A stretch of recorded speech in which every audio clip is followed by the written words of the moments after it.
Corona virus वैश्विक महामारी का कहर लगातार ही बढ़ता हुआ नजर आ रहा है। जहां एक तरफ दूसरे देशों ने कोरोना वायरस पर काबू पाने की कोशिश की और काफी हद तक सफल भी हुए, वहीं दूसरी तरफ भारत देश की अगर हम बात करें तो भारत देश में भी काफी सारे राज्यों ने कोरोना वायरस या यूं कहें कोविड-19 पर नियंत्रण पाने की कोशिश की और भारत देश में राज्यों द्वारा जो प्रयास किए गए वो भी काफी हद तक सफल रहे, जिसके बाद अब उन राज्यों में कोरोना वायरस के जो संक्रमित लोगों के आंकड़े हैं वो बढ़ने के बजाय घटते हुए नजर आ रहे हैं। लेकिन इसी के परे अगर हम बिहार राज्य की बात करते हैं तो बिहार राज्य में आए दिन यानी हर रोज हजारों की संख्या में कोरोना वायरस से संक्रमित मामले दर्ज किए जा रहे हैं। नमस्कार दर्शकों, मैं हूं नेहा निमिषा और आप सभी का स्वागत है हमारे आज के इस खास अंक में, जिसमें हम चर्चा करेंगे कि बिहार में एक तरफ जहां कोरोना वायरस का लगातार ही बढ़ता हुआ संक्रमण है, वहीं दूसरी तरफ बिहार वासी बाढ़ की आपदा झेल रहे हैं। यानी एक साथ दो प्राकृतिक आपदाओं की मार झेल रहे हैं बिहार वासी, और ऐसे समय में किन सारी समस्याओं को उन्हें सामना करना पड़ रहा है और क्या सारे सुझाव का इस्तेमाल कर उन सारी समस्याओं से कुछ हद तक निजात पाया जा सकता है। इन सभी सुझावों पर खास चर्चा करने के लिए आज हमारे साथ स्टूडियो में मौजूद हैं यूएनडीपी के एनवायरमेंट ऑफिसर दीपक कुमार जी। तो सबसे पहले तो दीपक जी, आपका बहुत बहुत स्वागत है हमारे आज के इस खास अंक में। दीपक जी, आगे बढ़ने से पहले मैं आपसे एक सवाल करना चाहूंगी कि बिहार की स्थिति जो है, बाढ़ और सूखा दोनों ही बिहार के लिए एक बहुत बड़ी समस्या है, और ऐसी स्थिति में एक तो बाढ़, सूखा, ऊपर से ये कोरोना वायरस का लगातार ही बढ़ता हुआ संक्रमण। अगर हम बाढ़ की बात करें, आंकड़ों के मुताबिक अगर हम बात करें तो बिहार में लगभग 12 जिले बाढ़ से इस वक्त प्रभावित हैं। यानी कि कुल 15 लाख की जो आबादी है बिहार में वो बाढ़ से त्रस्त है। तो ऐसी स्थिति में मैं आपसे जानना चाहूंगी कि क्या कोई समाधान नहीं है इस समस्या का?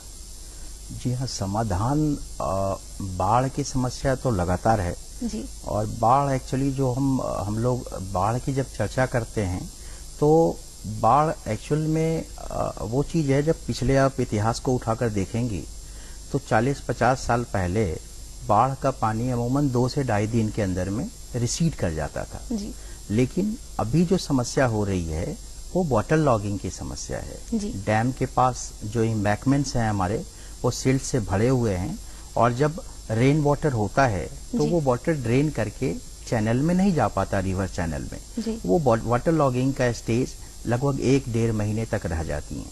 हमें उसके ऊपर कार्य करना होगा कि बाढ़ का जो प्रभाव है वो किस तरह से हम उस वाटर लॉगिंग, जो वाटर लॉग्ड वाटर हैं, उसको किस प्रकार से चैनलाइज करेंगे, किस प्रकार से उसको एक अपना ड्रेनेज सिस्टम किस प्रकार का होगा, हमारे पास नहरें कैसी होंगी, पाइन कैसा होगा, तालाब कैसा होगा, तो हमें वो रिजर्वायर बनाने पड़ेंगे। और साथ में जो पारिस्थितिकी ने जो हमें, जो नेचुरल इकोसिस्टम ने जो हमें डिजास्टर रिस्क रिडक्शन के जो सॉल्यूशंस दिए हैं, आपदा जोखिम महाराष्ट्र के, उसके ऊपर काम करना पड़ेगा। आर्द्र भूमि को हमें फिर से रिस्टोर करना पड़ेगा, और ताकि हम उस वाटर लॉगिंग को बहुत जल्दी से जल्दी खत्म कर सकें। जितनी जल्दी हम उस वाटर लॉगिंग को खत्म करेंगे उतना जल्दी हमें इस बाढ़ की जो त्रासदी होती है वाटर लॉगिंग के वजह से, वो नहीं हो पाएंगी। जी बिल्कुल, बिल्कुल सही कह रहे हैं आप, क्योंकि ये जो बाढ़ और सूखा है ये दोनों ही बिहार की उर्वरा भूमि के लिए एक बहुत बड़ी समस्या है। इसके साथ ही मैं आपसे जानना चाहूंगी कि सरकार द्वारा क्या सारे प्रयास किए जा रहे हैं और जो क्या उनकी प्लानिंग क्या है इस समस्या से निजात पाने के लिए? अभी स्थिति है कोरोना की, क्योंकि कोरोना एक इस तरह की वैश्विक महामारी के तौर पे आई है जो हमें ये भी पता नहीं कि वो आई कहाँ से है जी। लेकिन उनके प्रभाव जो इनविजिबल इफेक्ट्स हैं, अदृश्य जो इफेक्ट हैं जी, और जो तमाम निर्देश सरकारों ने हमें दिया है, उसके आधार पे स्थिति कोरोना के प्रति लोगों को हम जागरूक पहले से कर रहे हैं। और बाढ़ को हम लोग बहुत दशकों से झेल रहे हैं जी। सरकार भी झेल रही है और लोग भी झेल रहे हैं। तो सरकार की नीतियां बाढ़ को लेकर के जैसे थी वैसे चल रही हैं, लेकिन उसमें जो सरकार के दिशा निर्देश हैं खास करके कोरोना को लेकर के, उसको हम लोग बहुत पहले से, जैसे ही यहाँ पे लॉकडाउन लगी थी तो सरकार जो आपदा प्रबंधन विभाग है बिहार का, वो इस तरफ कार्य करना शुरू कर दिया था कि जहाँ पे हमारी जो रेस्क्यू कैंप होंगी डेजिग्नेटेड, वहाँ पे हम उस तरह का ख्याल रखेंगे कि लोग अपने मास्क के अंदर हों, क्लीन साफ सुथरा पे सफाई पे ज्यादा ध्यान दें। इन सब बातों को ध्यान रखने के लिए सरकार ने ये व्यवस्था करी थी जी। और चूंकि बाढ़ की स्थिति और कोरोना की स्थिति लगातार पैरेलल जा रही है, बाढ़ तो खत्म हो जाएंगी, लेकिन कोरोना के ऊपर अगर हम अभी से चर्चा करें तो सरकार अब से बेड बढ़ाने के लिए लगी पड़ी है, सक्षम है कि हेल्थ सिस्टम को किस तरह से लोगों के पास। सबसे बड़ी चीज थी कि जो जांच थी, उसका टेस्टिंग था, वो बढ़ाया जा रहा है दायरा, और सरकार ने 20,000 पर डे करने का वो जो सरकार ने रखा है लिमिट, वो करने की तरफ जा रही है। सरकार हर एक जगह पे कंसल्टेंसीज डॉक्टर की लगा रही है, हर एक डिस्ट्रिक्ट वाइज, ताकि लोगों को ये कम से कम पता चले कि किस स्टेज में कब, अगर किस तरह के लक्षण आपको दिखाई देते हैं, उस लक्षण में हमें किस प्रकार के मेडिकेशन की जरूरत पड़ती है। क्योंकि उसका कोई मेडिसिन तो है नहीं, लेकिन नॉर्मल ह्यूमैनिटी के बूस्टअप के लिए किस स्टेज में कहाँ पे वो उस तरह के हम डोजेस दें, ताकि लोगों को कम से कम कोरोना के जो साइंस हैं, जो इंडिकेशंस हैं, उससे वो खुद ब खुद अपने से केयर कर सकें, या जब मामला सीरियस हो तो सरकार के क्वारंटाइन सेंटर्स वगैरह में और सरकार के हॉस्पिटल में जाएं। और बिहार में जैसा आपने बताया कि सरकार द्वारा काफी सारी योजनाएं बनाई गई ताकि इस समस्या से निजात पाया जा सके, तो फिर उन जो प्लानिंग्स हैं, जो योजनाएं बनाई गई, उनमें बाधा क्या हो रही है, जिसके कारण कहीं न कहीं तो उन योजनाओं बाधा होती है कि जगह जगह पे कुछ प्राकृतिक आपदाएं आती हैं, और खास करके जब ऊपर से वाटर, इस बार बाढ़ नॉर्मली अगस्त के महीने में बिहार में आती थी जी, और इस बार बारिश ज्यादा हुई है जी, ऊपर हिमालय में भी बारिश ज्यादा हुई है जी, और वहां से पानी का चैनल ऑब्वियस है, वो गंडक नदी और कोसी नदी, चूंकि वो उत्तर बिहार का इलाका काफी वो नदियों से भरा पड़ा है, तो वो बारिश ज्यादा होने के वजह से फ्लड आई हैं। सरकार की जो आपदा प्रबंधन विभाग हैं, वो पहले से जो प्रिपेयर्डनेस, जो डिजास्टर प्रिपेयर्डनेस के मेजर्स होते हैं, जैसे पहला तो होता है कि रेस्पॉन्स कैसे करेंगे जी, और आज के दौर में डिजास्टर मैनेजमेंट का काफी डिसेंट्रलाइजेशन हुआ है जी। पहले जैसा नहीं था कि अब डिस्ट्रिक्ट उसको मैनेज करेंगे, डिस्ट्रिक्ट पहला रिस्पांस करेंगे, अब नहीं, पंचायत के स्तर पे हम लोगों ने डिजास्टर मैनेजमेंट कमेटीज बना रखी हैं, और वो पहले से ही उस तरह के डेजिग्नेटेड रेस्क्यू सेंटर्स उन्होंने बना रखे हैं, पहले से उनको तय कर रखा है कि अगर बाढ़ की स्थिति ऐसी होगी, सूचना मिलते ही हम वहां से लोगों को इवैक्यूएट कराएंगे और वहां रेस्क्यू सेंटर पे रखेंगे। रेस्क्यू सेंटर पे जो लोग रह रहे हैं, उनको जो तमाम कोरोना के जो दिशा निर्देश हैं सरकार के, उसको वो लोग मुहैया करा रहे हैं वहां पे, और ज्यादा से ज्यादा कोशिश ये की जा रही है कि जो इन्फेक्शन है कोरोना का, वो कम से कम लोगों को उससे कम से कम बचाया जाए जी। इसके साथ ही दीपक जी, मेरे मन में एक सवाल उठ रहा है कि बिहार बाढ़ प्रबंधन में राष्ट्रीय आपदा प्रबंधन एक्ट 2005 के बाद काफी सारे बदलाव आए थे, बावजूद इसके बिहार में हर दूसरे साल, जो अगला बीतता साल होता है, उसके बाद एक नई विकट परिस्थिति हमें देखने को मिल रही होती है। बाढ़ के कारण एक भयावह रूप हमें देखने को मिल रहा होता है बिहार में। तो इस ऐसी स्थिति में जो आपदा प्रबंधक है, वो इस चुनौती का सामना किस प्रकार से कर रहे हैं? ऐसा है जी कि बाढ़ 2005 के बाद जब आपदा प्रबंधन एक्ट आया जी, तो बहुत बड़े स्तर पे सामाजिक, आर्थिक, पर्यावरण, राजनीतिक स्तर पे आपदा प्रबंधन का एक तरह से नीतिगत बदलाव आया, और उसमें सबसे बड़ी भूमिका जो निभाई है वो सूचना तंत्र ने निभाई है। इंफॉर्मेशन टेक्नोलॉजी के डेवलपमेंट के बाद जब आपदा प्रबंधन विभाग इसको एक नोडल एजेंसी के तौर पे जब लिया गया, और बाद में जब एसडीआरएफ, एनडीआरएफ का एस्टेब्लिशमेंट होता है, गठन होता है, उसके बाद आपदा प्रबंधन एक संगठित इंस्टीट्यूशनल तरीके से काम करना शुरू किया। उसमें उन्होंने डेजिग्नेट करना, लैंडस्केप बनाना शुरू कर लिया कि बाढ़ कहाँ पे कौन सा एरिया प्रभावित है, कब से कब तक वो एरिया प्रभावित रहा है। और हमारे यहाँ जो दो तरह की एजेंसीज बहुत मेजर हैं, एक तो हम लोगों ने स्टेट डिजास्टर मैनेजमेंट अथॉरिटी बनाई जी, और दूसरा बनाया जो खुद डिजास्टर मैनेजमेंट डिपार्टमेंट सरकार का, बिहार सरकार का, ये 2 अथॉरिटी देख रही हैं। और जो 2 मेजर डैम, चूंकि आप जानती हैं कि सारी जो नदियां हैं हमारी, वो हिमालय से ड्रेन करके आती हैं जी, बिल्कुल। और नेपाल से होते हुए वो भारत के अंदर प्रवेश करती हैं। और मुख्यतः जो 2 नदियां हैं उन्हीं की ट्रिब्यूटरीज ज्यादा हैं। एक तो गंडक है और एक कोसी है, उन्हीं की ट्रिब्यूटरीज हैं, चाहे वो कमला बलान हो, बागमती हो, तो उनकी ट्रिब्यूटरीज बहुत ज्यादा हैं। और वो छोटी छोटी नदियां बहुत भयावह रूप ले लेती हैं बारिश के टाइम में। तो एक तो डैम है, और डैम के मैनेजमेंट के लिए वाटर रिसोर्स डिपार्टमेंट है हमारा बिहार सरकार का, वो वहां पर खड़े होते हैं। अच्छा। और दूसरा, जब डैम से पानी छोड़ा जाए, कितना पानी छोड़ा जाए, किस स्तर पे छोड़ा जाए, तो इस चीज का वो करते हैं, इस बात का ख्याल रखते हैं। अच्छा। कभी कभी उसी में कुछ परेशानी होती है, तो कभी गड़बड़ियां होती हैं। जैसे 2008 का जो कोसी का जो फ्लड था, कुसाहा के पास जो डैम टूटा था, डैम से पानी छोड़ा गया था, बाद में एम्बैंकमेंट टूटा था। तो उस समय क्या हुआ था कि जब 2008 में लगभग पानी जो छोड़ा गया था, 1,66,000 क्यूसेक के आसपास पानी छोड़ी गई थी। लेकिन उस समय जो डैम का जो कैपेसिटी था वाटर जो डिस्चार्ज का, वो लगभग 9,50,000 की कैपेसिटी थी। 9,50,000 की कैपेसिटी थी, छोड़ी गई थी 1,66,000 के आसपास, तब भी वहां पे डैमेज हुआ था। और वो इतना डैमेज भयावह था कि अब तक की वो बाढ़ वो इतिहास में उतना ज्यादा अफेक्ट क्रिएट नहीं किया था।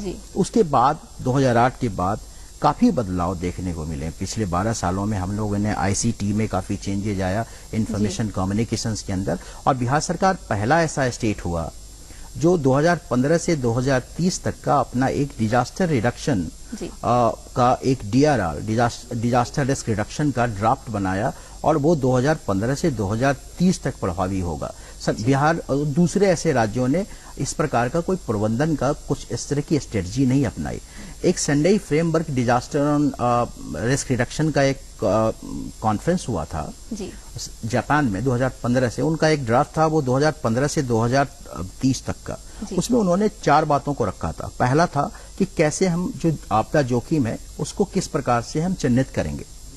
दूसरा था कि किस प्रकार से हम डिजास्टर रिस्क जो गवर्नमेंट है DRR के, डिजास्टर रिस्क रिडक्शन के गवर्नेंस, उस गवर्नेंस को हम डिजास्टर गवर्नेंस कैसे एस्टेब्लिश करेंगे। तीसरी बात थी फंडिंग की।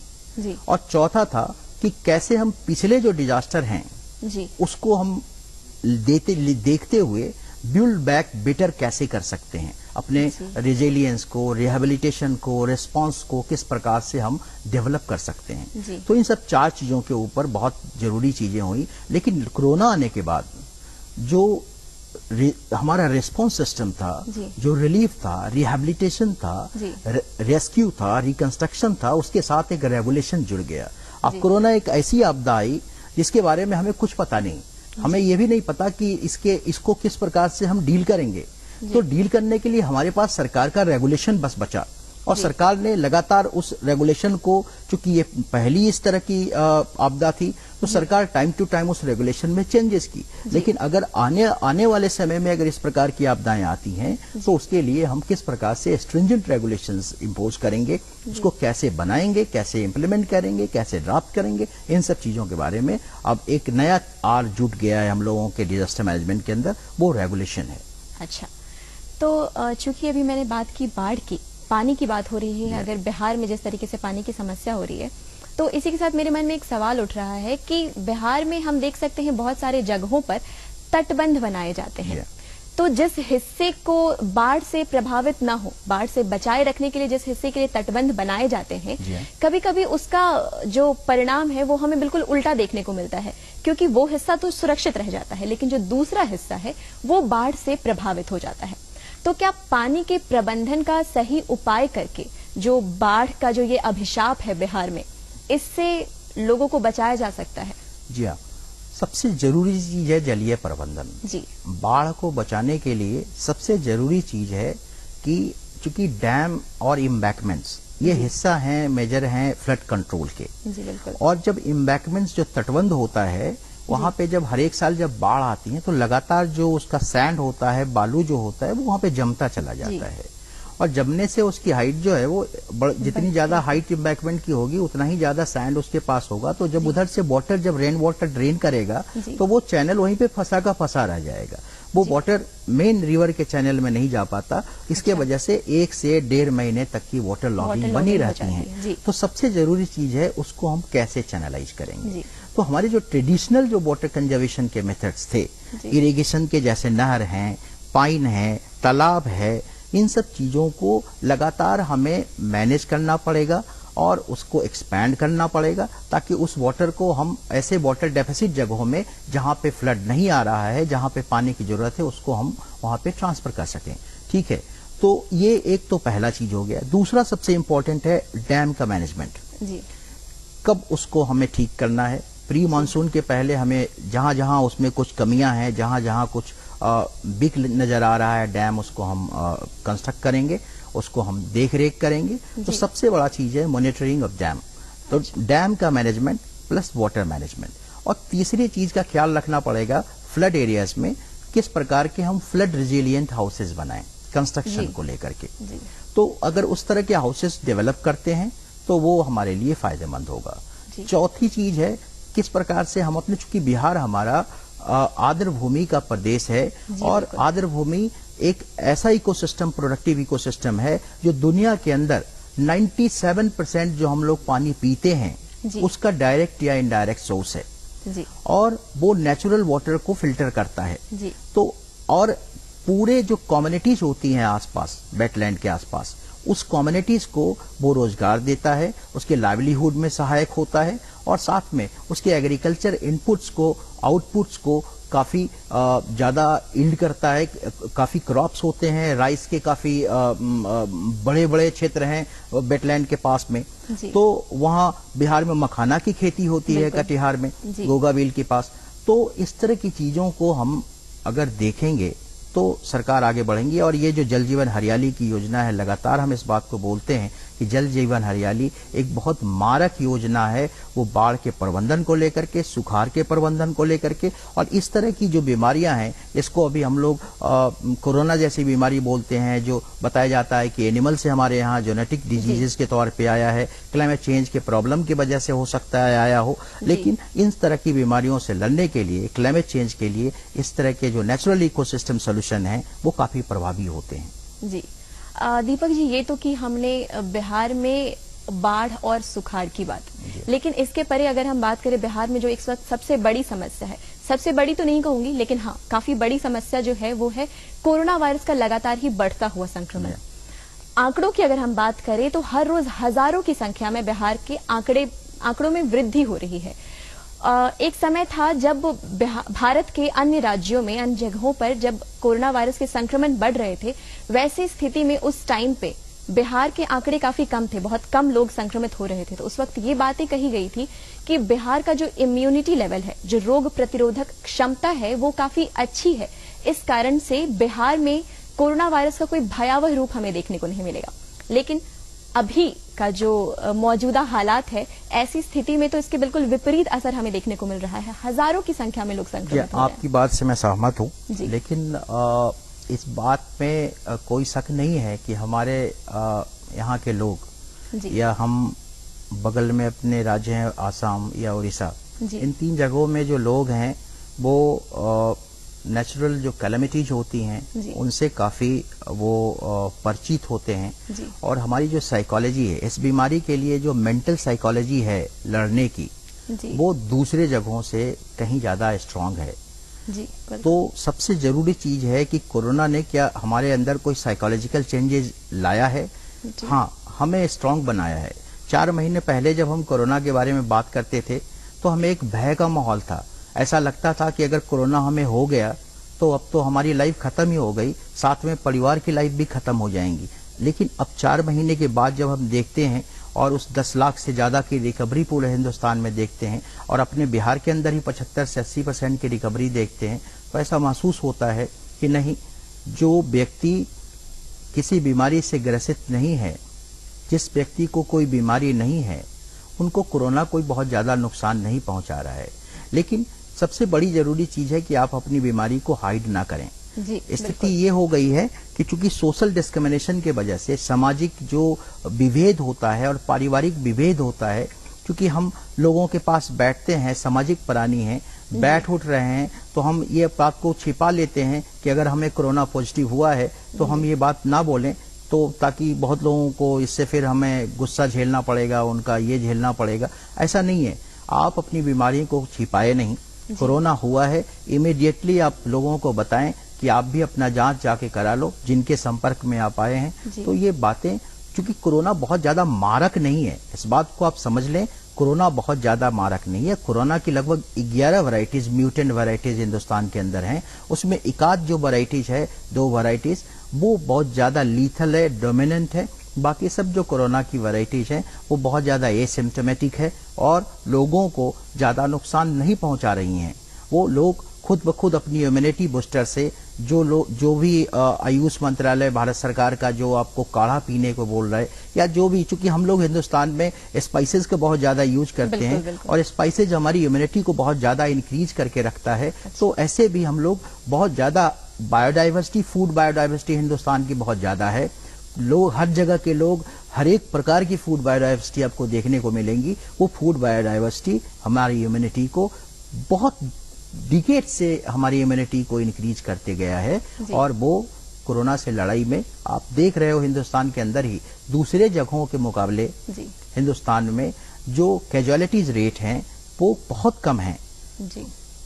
रिकवरी बहुत ज्यादा हो रही है। ये रिकवरी कोई बहुत ज्यादा इस वजह से नहीं हो रही कि हम बहुत ये हैं, लेकिन हाँ, हमारा जो रहन सहन है, हमारा जो एटिक्वेट्स है, फूड बायोडाइवर्सिटी है, क्लाइमेट बायोडाइवर्सिटी है, वो हमें बचा के काफी हद तक मदद कर रही है। जी हाँ, मदद कर रही है। दीपक जी, वक्त की कमी को ध्यान में रखते हुए आप जाते जाते हमारे दर्शकों को, जो इस वक्त बिहार के दर्शक हैं, जो एक साथ दोहरी प्राकृतिक आपदाओं से जूझ रहे हैं, एक तरफ बाढ़, वहीं दूसरी तरफ कोरोना वायरस का बढ़ता हुआ संक्रमण, तो उन दर्शकों को आप जाते जाते क्या कहना चाहेंगे? क्या सरकार के निर्देशों को माने। जी, लगातार सरकार आपको ये बातें बता रही, बीमारी को हाइड ना करें। जी बिल्कुल। बीमारी जब अगर आपको आई है आपके पास में, तो आप अपने परिवार के खातिर, अपने समाज के खातिर लोगों को बताएं कि जो आपके संपर्क में लोग आए हैं वो जा करके अपनी जांच कराएं। ये बीमारी उतनी घातक नहीं है। अब हम लोगों का मानसिक स्तर इस बीमारी से लड़ने के लिए बिल्कुल तैयार है और हम जरूर इस दौर से निकल करके बाहर आएंगे। और उन कोरोना के लिए प्रति जो आपसे लड़ाई लड़ रहे हैं, उन कोरोना वॉरियर्स को रिस्पेक्ट दें, रिगार्ड दें और सम्मान करें। धन्यवाद। दीपक जी, आप हमारे स्टूडियो में आए और इसके साथ ही कोरोना और बाढ़ से जुड़ी बिहार में जितनी सारी समस्याओं इस वक्त बिहारवासी फेस कर रहे हैं, उन सारी समस्याओं पर आपने बातचीत की। इसके लिए आपका बहुत बहुत धन्यवाद। धन्यवाद। दर्शकों, इस वक्त बिहार दोहरी प्राकृतिक आपदा से जूझ रहा है। एक तरफ जहां बाढ़ है, वहीं दूसरी तरफ कोरोना वायरस का लगातार ही बढ़ता हुआ संक्रमण है, जिसके कारण बिहार में लोग त्राही त्राही कर रहे हैं।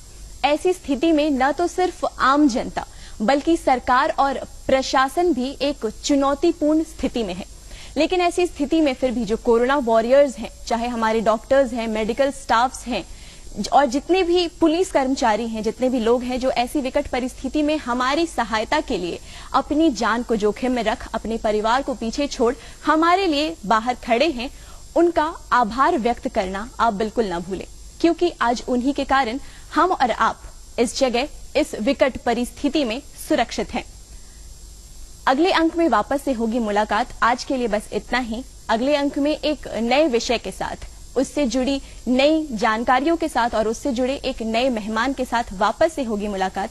तब तक के लिए मैं नेहा निमिषा आपसे इजाजत लेना चाहूंगी। नमस्कार।